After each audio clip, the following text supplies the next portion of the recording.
Dalam bernegara, Amerika menggunakan strategi banyak muka untuk menaklukkan negara lain. Catatan yang kita sepakati adalah negara Amerika itu negara agresor. Banyak alat mereka untuk melakukan agresi dengan smart power-nya, seperti atas nama demokrasi, atas nama HAM, atas nama peacekeeping, menggunakan kekuatan dolar dan kendali negara lain dengan hutang memakai IMF, memakai World Bank, serta lembaga rating. Pengusaha besar Amerika melakukan hostile takeover ala Wall Street milik swasta untuk makan swasta negara lain. Private equity army dan defense kontraktor masuk ke sebuah wilayah sebelum kemudian mengambil sumber daya alam suatu negara, dan itu banyak sudah dilakukan. Libya disikat, Irak disikat, dan banyak negara lagi. Kemudian sisi lain, Tiongkok juga sama di dalam melakukan agresi ekonominya demi menghidupkan 1,5 miliar penduduk Tiongkok. Tiongkok memakai 3 instrumen utama, yaitu mengendalikan hukum sebuah negara, mengendalikan media di negara yang akan dia incar, dan pejabat di suatu wilayah atau negara yang ditarget. Kemudian Tiongkok melakukan siraman ekonomi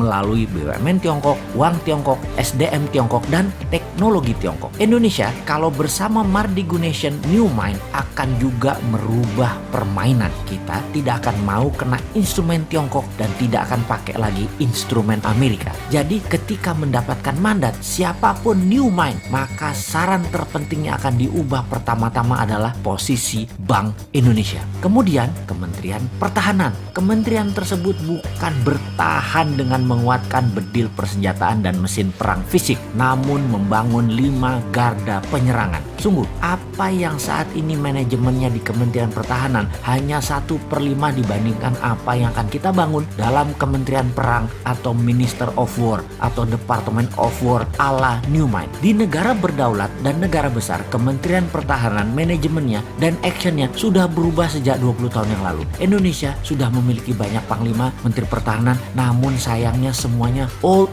mind, kunonya kebablasan. Sekali lagi, ke depan bukan lagi Department of Defense, itu hanya satu di antara 5 pilar Kementerian Perang Republik Indonesia versi New Mind. Dalam Kementerian Perang ada divisi propaganda luar negeri, ada divisi ekonomi luar negeri, ada divisi telekomunikasi, IT, warfare by others means, atau berbagai jenis perang seperti perang sel, terorisme, biological warfare, dan counter insurgency warfare akan melengkapi selain saat ini yang kita punya 3 matra militer, darat, laut, udara. Panglima tentara adalah wamen atau wakil menteri, atau bisa juga merangkap sebagai menteri pertahanan tergantung kebutuhan dan situasi serta kemampuan individu panglima tersebut. Dimana kalau panglimanya juga menteri perang, wamennya dari instrumen lain yaitu sipil yang berpengalaman luar negeri. Itu bisa juga. Atau dibalik, mana yang penting? Yang penting mereka paham, berani bertindak, dan cepat mengambil keputusan.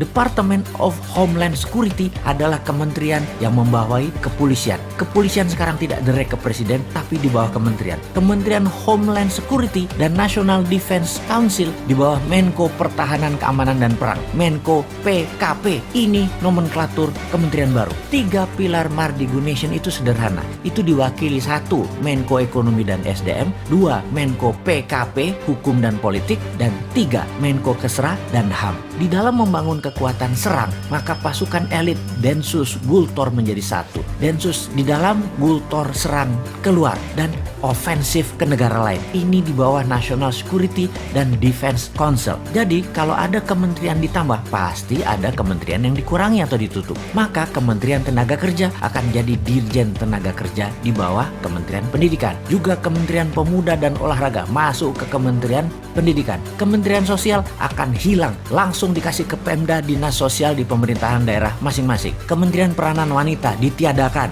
masuk di bawah Menko Kesra aktivitasnya. Penggabungan beberapa kementerian juga dilakukan karena keterkaitan lebih mudah koordinasinya di bawah satu payung kementerian. Kementerian daerah tertinggal jadi dirjen di PUPR. Intinya kementerian saat ini akan berkurang 40% jumlahnya. Pastinya Kementerian BUMN akan ditutup. Perusahaan perusahaan BUMN dikurangi jadi di bawah 20 dari 800 BUMN saat ini. Akan di-merger, ditutup, dijual ke publik IPO hingga mayoritas 100% dijual. BUMN langsung berada di bawah kementerian terkait. Misalnya Pertamina dan PLN di bawah Kementerian ESDM. Jadi New Mind akan mengembalikan semua fungsi alat negara sesuai Undang-Undang Dasar 45, di mana kementerian adalah jabatan politik dan sebagai regulator, tidak lagi sebagai operator.